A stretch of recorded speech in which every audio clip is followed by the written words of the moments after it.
परमहंस सद्गुरु श्री स्वामी स्वरूपानंदाय नमः. पावसचा प्रेमदीप.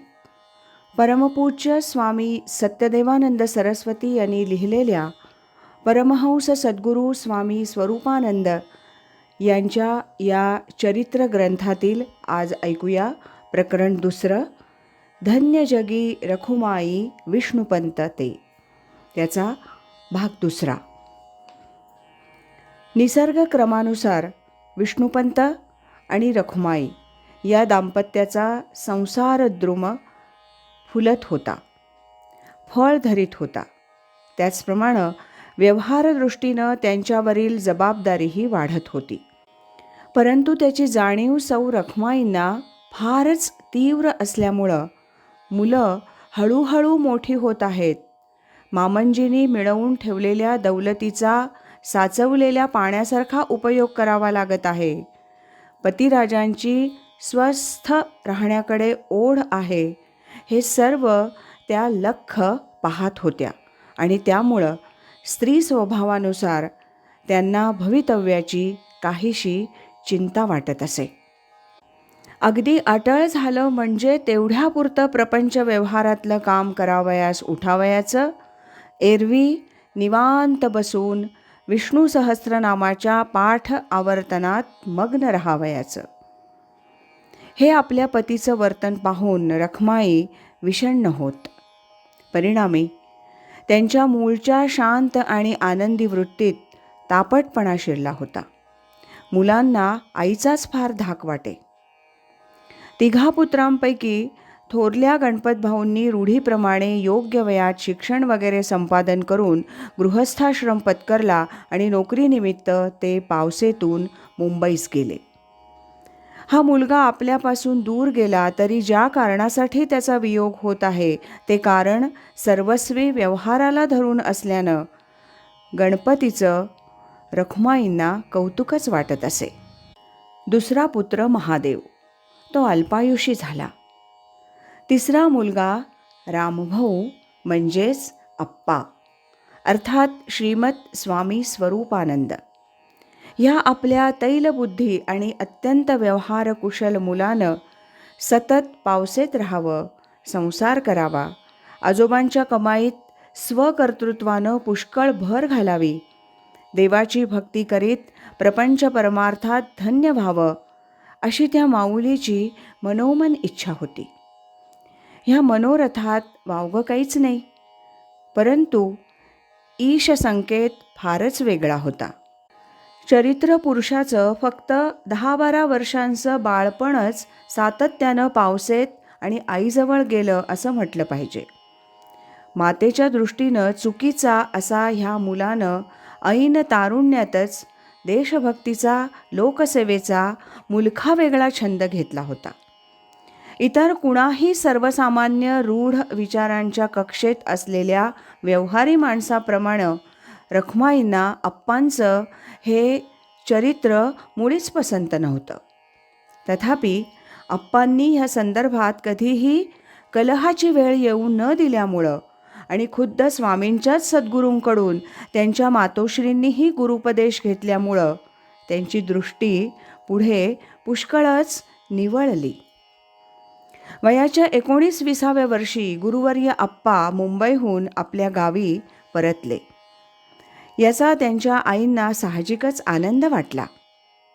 पण अप्पानं शिक्षण अर्धवट सोडलंय आणि तो इथं स्वखर्चानं एक राष्ट्रीय शाळा काढणार आहे हे समजल्यावर त्यांच्या अप्पांविषयीच्या रूढार्थाच्या अपेक्षांचा चूर झाला. घरात चोरी झालेली, तशात पूर्वीची संपन्न स्थिती राहिलेली नाही. एका पुत्राला त्याचा वाढता संसार सांभाळता इच्छा असूनही घरी पुरेसे पैसे पाठवणं शक्य नव्हतं आणि 2रा मुलगा सुदृढ आणि हुशार पण भलत्याच उद्योगात पडलाय हे पाहून शेवटी रखुमाईंनी आपल्या पतींना मुंबईस नोकरीस पाठवलं. विष्णुपंतांना मनःपूर्वक जी गोष्ट नकोशी होती तीच 10 वर्ष त्यांना सक्तीनं अनुभवावी लागली. पुढील सुमारे 30 वर्ष पावसच्या घर खर्चाचा भार गणपत भाऊंनीच उचलला होता. हा व्यावहारिक तपशील इथं देण्याचा हेतू एवढाच आहे की श्री स्वामींच्या पूर्वायुष्यातील ह्या घडामोडी बहुधा प्रत्येक सांसारिकाच्या अनुभवाच्या असतात हे दाखवायचं आहे. आणि त्यातही स्वामींची थोरवी अशी की आईवडिलांची काहीशी नाराजी पत्करूनही त्यांनी जे सतीचं दिव्य दाहक वाण बुद्ध्याच हाती घेतलं होतं त्यात प्रामाणिक राहून शिवाय आपल्या अंगभूत सौजन्यानं स्वामींनी घरात नेहमीच शांतता टिकवली.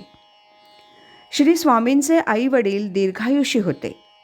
त्यांचे पिताजी वयाच्या 78व्या वर्षी इसवी सन 1946 साली अश्विन शुद्ध त्रयोदशीस पावस इथंच राहत्या घरी शांत झाले. स्वामींच्या मातोश्री दिनांक 15 फेब्रुवारी 1954 म्हणजे माघ शुद्ध त्रयोदशी या दिवशी केवळ वृद्धापकाळानं कैलासवासी झाल्या. त्यावेळी त्या 81 वर्षांच्या होत्या. साध्वी रखुमाईंच्या जीवनात तोपर्यंत अनेक घटना घडून गेल्या होत्या. तथापि वयाच्या 20व्या वर्षी अप्पानं सद्गुरूंचा अनुग्रह घेतला हे त्यांना माहीत असल्यानं आणि त्या स्वतःही अनुग्रहित असल्यानं 1954 सालात आपला मुलगा स्वामी स्वरूपानंद अशा संज्ञेनं ओळखला जात आहे. त्यानं गीता ज्ञानेश्वरीचा सुंदर अनुवाद केला आहे. हळूहळू लोक त्याला संत सद्गुरू मानून त्याच्याकडून अनुग्रह घेतात वगैरे पाहून त्यांच्या मातृहृदयाला फारच समाधान वाटत असे. अप्पानं ही योग्यता मिळवण्यासाठी अहोरात्र वर्षानुवर्ष आजारपणात तुरुंगात सगळीकडे सारखं सोहम भजन केलं असलं पाहिजे. त्यामुळंच त्याला सद्गुरू बाबा महाराजांसारखी पूर्ण मनःशांती लाभली हे रखुमाईंनी निश्चित जाणलं होतं.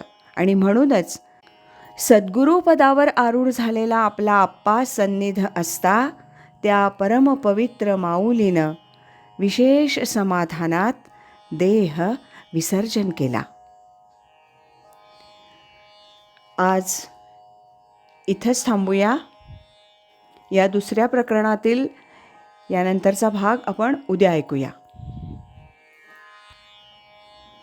गुरुनिष्ठा ज्याची श्रेष्ठ गौरविला ब्रह्मनिष्ठ ऐसा स्वामी माझा गुरु श्री स्वरूपानंद थोरू श्रीमत् सच्चिदानंद सद्गुरु श्री स्वामी स्वरूपानंद महाराज की जय. हरि ओम तत्सत.